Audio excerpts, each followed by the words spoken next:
Here's a rewritten version with smoother pacing, stronger emotional impact, and a more cinematic storytelling style. As Jessica stepped out of the motel room, the last traces of sunlight disappeared behind the city skyline. The evening sky glowed faintly with shades of gold and crimson before surrendering to darkness. She pulled her coat tighter around herself, burdened by exhaustion and a growing sense of guilt. The plan had seemed simple. Tell David she had an important work meeting, spend a few hours away, and return home before anyone suspected a thing. Instead, the day had slipped away from her.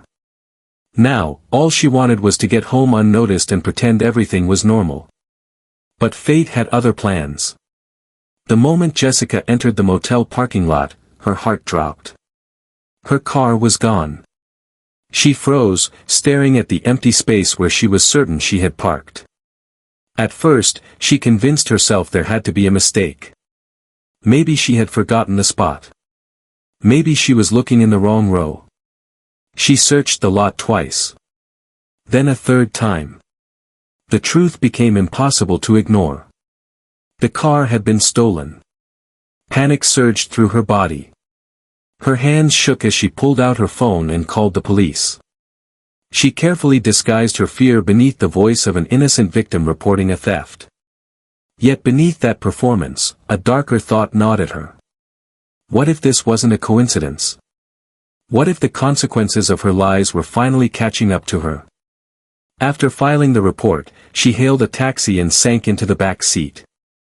During the ride home, silence filled the space around her while her mind replayed every deception she had told. The fake business meeting. The fabricated excuses. The text message she had sent David earlier that day.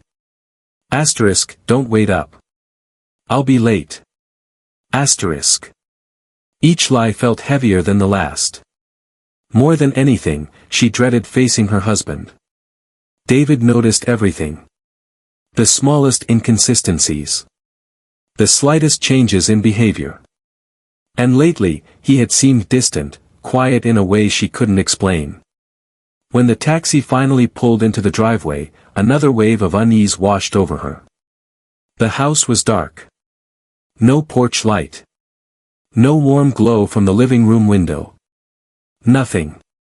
That wasn't like David. He always left the lights on when she came home late. Jessica unlocked the front door and stepped inside.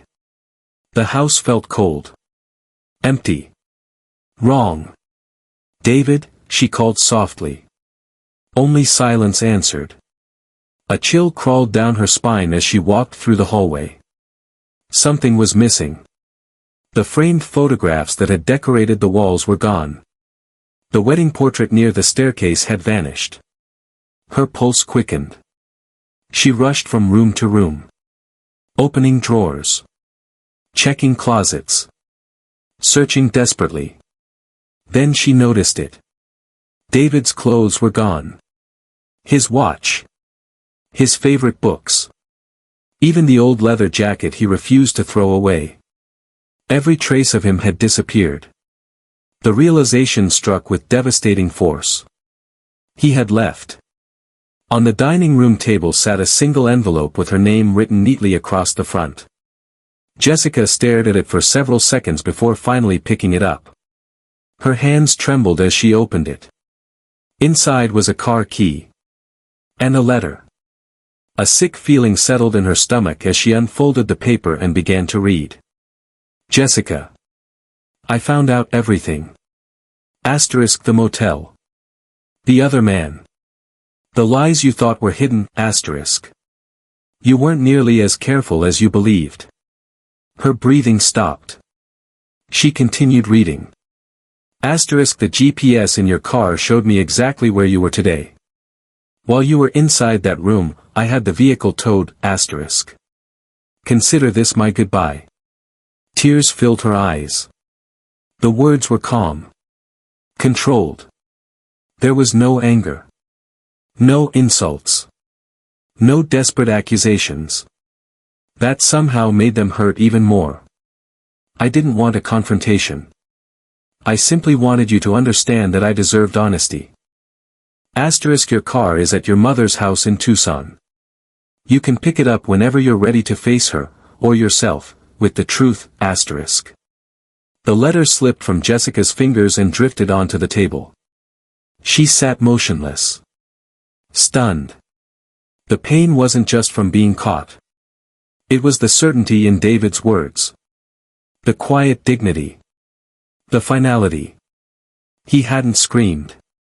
He hadn't broken anything. He hadn't sought revenge. He had simply walked away, leaving her alone with the consequences of her choices. Desperate for hope, Jessica ran upstairs. Maybe he was still there. Maybe this was all a misunderstanding. But the moment she entered their bedroom, she knew. His side of the closet was completely empty. The drawers stood open. Every belonging was gone. Only one thing remained. Resting carefully on his pillow was his wedding ring. Jessica stared at it. The small circle of gold seemed heavier than anything she had ever held. She picked it up and collapsed to her knees. Sobs echoed through the empty room. For the first time, she understood the true cost of what she had done. Losing her car meant nothing. Losing David meant everything.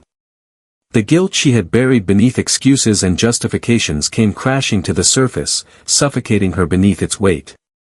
Hours later, she sat alone in the living room. The letter rested in her lap. Outside, life continued as if nothing had happened. Cars passed. Neighbors laughed. The world moved forward. But Jessica remained trapped in that moment. Every room reminded her of David. Every shadow carried a memory. Every silence felt like a judgment she could no longer escape. She read the letter again. And again.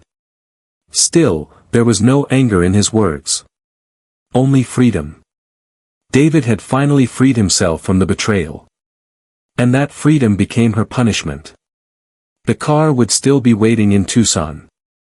But the marriage she had taken for granted was gone. The future she had assumed would always be there had vanished. As darkness filled the house, Jessica finally understood a truth she had spent months avoiding. The deepest losses are not the things we own. They are the people we fail to appreciate until they are gone. And some mistakes leave consequences that no apology can ever fully erase.